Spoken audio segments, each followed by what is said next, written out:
പക്ഷേ മുനമ്പത്തെ ഭൂമി സംബന്ധിച്ച് സർക്കാരിനൊരു ജുഡീഷ്യൽ കമ്മീഷനെ നിയോഗിക്കാൻ വേണ്ടിയിട്ട് എന്ത് അധികാരം എന്നാണ് ഹൈക്കോടതി ചോദിച്ചിരിക്കുന്നത്? ഇത് യഥാർത്ഥത്തിൽ നിയമവിരുദ്ധമാണ്. അല്ല, ഹൈക്കോടതി അങ്ങനെ ഒരു ചോദ്യം ചോദിച്ചിരിക്കുന്നത് വഖഫ് ബോർഡിൻ്റെ വക്കീൽ കോടതിയിൽ വാദിച്ചത് മുനമ്പത്ത് 104 ഏക്കർ ഭൂമി എന്ന് പറയുന്നത് വഖഫ് ബോർഡിൻ്റേതാണ് എന്ന സിവിൽ കോടതിയുടെ കണ്ടെത്തൽ ഹൈക്കോടതി ശരിവെച്ചിരിക്കുന്നു. ഹൈക്കോടതി ശരിവെച്ച ഒരു കാര്യത്തിന് മേൽ കൈവെക്കാനായിട്ട് സർക്കാരിന് അധികാരമില്ല എന്ന് പറഞ്ഞിട്ടാണ് അവരുടെ വാദം മുന്നോട്ട് പോകുന്നത്. അതാണ് വാദത്തിൻ്റെ സ്വഭാവം. അതാണ്. അപ്പോൾ ഹൈക്കോടതിയുടെ മുമ്പിൽ നിന്നിട്ടാണ് പറയുന്നത്, നോക്കൂ, ഹൈക്കോടതിയുടെ ഒരു നിയമത്തെ അല്ലെങ്കിൽ വിധിയെ ഈ സർക്കാർ വെല്ലുവിളിക്കുന്നതാണ്. ഹൈക്കോടതി പെട്ടെന്ന് എന്ത് ചെയ്തു? പ്രകോപിതരായി. ഹൈക്കോടതി ചൂടായി. ഹൈക്കോടതി ചോദിച്ചു, എന്തധികാരം നിങ്ങൾക്ക് ഇതിന്? അതിപ്പോൾ നമ്മൾ സാധാരണ രീതിയിൽ ഭരണഘടനയുടെ ഫണ്ടമെൻ്റൽ റൈറ്റ്സ് ഉണ്ട്, മൗലികാവകാശങ്ങൾ എന്ന് നമ്മൾ വിശേഷിച്ചു. ഈ മൗലികാവകാശങ്ങൾ സംരക്ഷിക്കുന്നതിന് വേണ്ടിയിട്ട് നമുക്ക് കോടതിയിൽ പോകാം.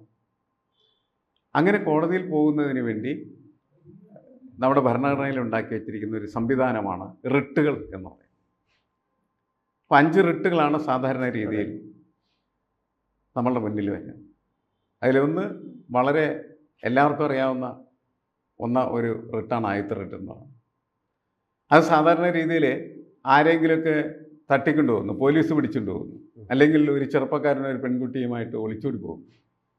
ഇങ്ങനെയൊക്കെയുള്ള സമയത്താണ് നമുക്ക് വളരെ പരിചിതമായ ആ റിട്ട് കോടതിയിൽ വരിക.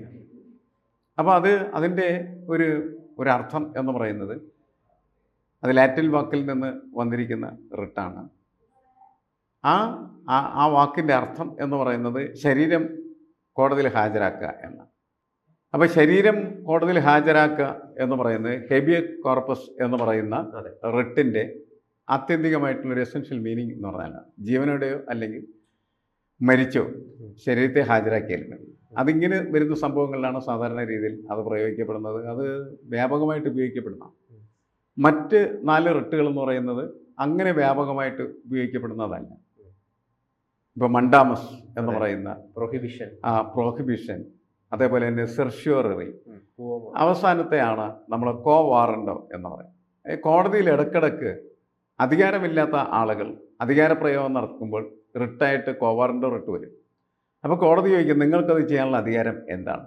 അതുപോലത്തെ ഒരു ചോദ്യമാണ് ഇപ്പോൾ ഇവിടെ ഗവൺമെൻറ്റിനോട് കോടതി ചോദിച്ചിരിക്കുന്നത്. കാരണം ഹൈക്കോടതി വിധിച്ചിരിക്കുന്നതാണ്. നിങ്ങൾക്ക് എന്ത് കാര്യമാണ് ഹൈക്കോടതിയുടെ മേൽ കളിക്കാൻ എന്നാണ് ചോദിക്കുന്നത്. അത് ഒരു ഇഗോയിസ്റ്റിക് ക്വസ്റ്റ്യൻ പോലെ മാറി എന്നാണ് ഞാൻ മനസ്സിലാക്കുന്നത്. അല്ലാണ്ട് ഹൈക്കോടതി ഇങ്ങനെ പൊട്ടിത്തെറിച്ച് കൈകാര്യം ചെയ്യേണ്ട ഒരു വിഷയമല്ലത്. കാരണം എന്ന് വെച്ചാൽ അവിടെ സമരം തുടങ്ങിയിട്ട് 100 ദിവസം കഴിഞ്ഞു. ഇന്ത്യയിലെ ഏതാണ്ട് ഒട്ടുമിക്ക പ്രമുഖ നേതാക്കളും ആ സമരപ്പന്തലിൽ ചെല്ലുകയും അതിൻ്റെ വിഷയം എന്ന് പറയുന്നത് കോടതിയുടെ തന്നെ ഈ ശരിവെക്കലിൽ നിന്നുണ്ടായ അപകടമാണ് എന്ന് ആളുകൾ തിരിച്ചറിഞ്ഞിട്ടുണ്ട്. കാരണം അത് യഥാർത്ഥത്തിൽ റവന്യൂ ഭൂമിയാണ്. ആ റവന്യൂ ഭൂമി അതുകൊണ്ട് തന്നെയാണ് ക്രയവിക്രയത്തിന് വിധേയമായത്. വഖഫ് ഭൂമി അങ്ങനെ ക്രയവിക്രയം ചെയ്യാൻ പറ്റില്ല. അപ്പോൾ റവന്യൂ ഭൂമി ആയതുകൊണ്ട് ക്രയവിക്രയം ചെയ്യുകയും നിരവധി ആളുകൾ അവിടെ അത് വാങ്ങി താമസിക്കുകയും ഇപ്പോൾ ഈ ഹൈക്കോടതിയുടെ വെളിവില്ലാത്ത പരാമർശത്തിൻ്റെ ഫലമായിട്ട് ആളുകളൊക്കെ കുടിയിറക്കപ്പെടുന്നൊരു സാഹചര്യത്തിലേക്ക് എത്തിയിരിക്കുകയാണ് ചെയ്യും. അപ്പോൾ വളരെ കുലങ്കഷമായിട്ടുള്ള രീതിയിൽ അത് പഠിച്ച് പരിശോധിച്ച് എന്താണ് ആ ഭൂമിയുടെ സ്വഭാവം എന്ന് മനസ്സിലാക്കുന്നതിന് പകരം വീണ്ടും ഹൈക്കോടതി ജഡ്ജി ഇരുന്ന് ചോദിക്കുകയാണ്, എന്തധികാരം ഹൈക്കോടതി വിധിക്കെതിരെ ഇങ്ങനെ ഒരു ജുഡീഷ്യൽ കമ്മീഷനെ വെക്കാൻ എന്നാണ് ചോദിച്ചത്. അപ്പോൾ സർക്കാർ അതിന് വളരെ കൃത്യമായിട്ട് നൽകിയ മറുപടി ഇതാണ്, ഈ ഭൂമി ആരുടേത് എന്ന് തീരുമാനിക്കാൻ വേണ്ടിയിട്ടല്ല ഇവിടെ കമ്മീഷൻ വെച്ചിരിക്കുന്നത്. തർക്കമുള്ള ഭൂമി എന്താണ് തർക്കം, എങ്ങനെയൊക്കെയാണെന്ന് അതൊക്കെ അന്വേഷിക്കാനുള്ള സർക്കാരിനുണ്ട്. ഹൈക്കോടതി അതൊന്നും മനസ്സിലാക്കാണ്ട് വെറുതെ കല്ലുതുള്ളിയിട്ട് കാര്യമില്ല എന്നാണ് യഥാർത്ഥത്തിൽ കോടതിയിൽ അവതരിപ്പിക്കപ്പെട്ട പ്രശ്നം. അപ്പോൾ അത് കേസ് 29-ാം തീയതിയിലേക്ക് മാറ്റിവെച്ചിരിക്കുകയാണ്. നമുക്കറിയാം ഈ വിഷയം പരിഹരിക്കാൻ വേണ്ടിയിട്ടുള്ള ഒരു പരിശ്രമം സർക്കാർ നടത്തുന്നതാണ്. അപ്പോൾ സർക്കാരിന് ഇനി ചെയ്യാവുന്നൊരു കാര്യം എന്ന് പറയുന്നത് ഇത് മനസ്സിലാക്കിയിട്ട് എന്താണെന്ന പ്രശ്നമെന്ന് ജുഡീഷ്യൽ കമ്മീഷൻ സർക്കാരിനെ ബോധ്യപ്പെടുത്തി കഴിഞ്ഞാൽ സർക്കാരിന് സുപ്രീം കോടതിയിലേക്ക് പോകാം ആ കണ്ടെത്തലിൻ്റെ അടിസ്ഥാനത്തിൽ. എന്നിട്ട് ഹൈക്കോടതി നടത്തിയിരിക്കുന്ന ഈ വിധി എന്ന് പറയുന്നത് സ്കോഷ് ചെയ്യിപ്പിക്കാം. ഇവിടെ ഇരുന്ന് ജഡ്ജിക്ക് ഇങ്ങനെയൊക്കെ കലിതുള്ളൊക്കെ ചെയ്യാം. അദ്ദേഹം സുപ്രീം കോടതിയിൽ നിന്നൊരു വിധി വന്നാൽ പിന്നെ മിണ്ടില്ല. ഒരു ഹൈക്കോടതി ജഡ്ജിയും സുപ്രീം കോടതിക്കെതിരെ സംസാരിക്കില്ല. കാരണം എന്താണ്? സുപ്രീം കോടതി വിധി എന്ന് പറയുന്നത് ദ ലാസ്റ്റ് വേർഡ്, അവസാന വാക്കാണ്.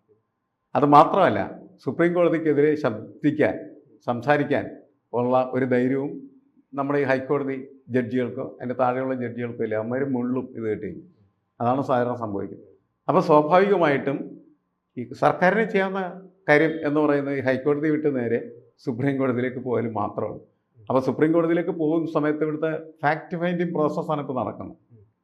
ആ പ്രോസസ്സിലൂടെ അത് പരിഹരിക്കാം. അതല്ലെങ്കിൽ ചെയ്യാവുന്നൊരു കാര്യം എന്ന് പറഞ്ഞാൽ വഖഫ് നിയമം എന്ന് പറയുന്നത് പൊളിച്ചെഴുതി അത് എടുത്ത് കാട്ടിക്കളയിൽ മാത്രമാണ്. അത് തന്നെയല്ലേ ശരിക്കും വേണ്ട. അതാണ് അവസാനം സംഭവിക്കാൻ പോകണം. അതായിരിക്കാം ഈ ഗുസ്തികളൊക്കെ മൂത്തു അവസാനം എന്ത് ചെയ്യുന്നത് വെച്ചാൽ കാരണം നിയമ ഭേദഗതി ഉണ്ടാവും. വേറൊരു ആംഗിളിൽ ചിന്തിക്കുമ്പം ഈ വഖഫ് എന്ന് പറയുന്ന ഒരു സാധനം തന്നെ ഒരു അർത്ഥത്തിൽ വളരെ ജനാധിപത്യ വിരുദ്ധവും കുത്തക മനോഭാവവും പ്രകടിപ്പിക്കുന്ന ഒന്നല്ലേ? അതെ, വഖഫ് ഭൂമി എന്ന് പറയുന്നതിൻ്റെ ഒരു മീനിങ് അവർ നമ്മളോട് പറയുന്നതെന്ന്, ഈ ഭൂമി ആർക്കും വിനിമയം ചെയ്യാൻ അവകാശമില്ല, ഇത് ദൈവത്തിൻ്റെ ഭൂമിയാണ് എന്നാണ്. ദൈവത്തിന് എവിടെയാണ് ഭൂമി ഉണ്ടാവും?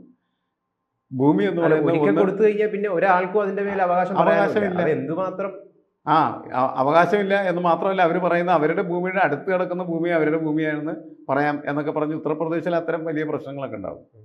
ഇവിടെ തന്നെ അത്തരം പ്രശ്നങ്ങളില്ല.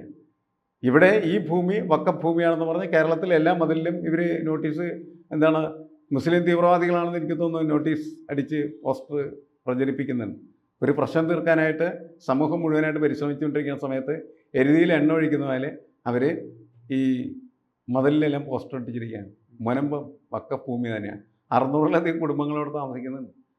അവനൊക്കെ എന്ത് ചെയ്യും? ഇവർ പൊരിച്ചില്ല. ഈ ഭൂമി ഒരു മനുഷ്യൻ്റെയോ വ്യക്തിയുടെയോ രാഷ്ട്രത്തിൻ്റെയോ അല്ല, സകല ആൾക്കാരുടെയും ആണെന്ന് പറഞ്ഞ മാർസിൻ്റെ ചിന്തകളെ പിന്തുടരുന്ന ചില കമ്മ്യൂണിസ്റ്റുകാർ പോലും മുനമ്പത്ത് നിന്ന് കുടിയിറക്കപ്പെടുന്ന മനുഷ്യർക്ക് വേണ്ടി വാദിക്കുകയോ സംസാരിക്കുകയോ ചെയ്യുന്നില്ല.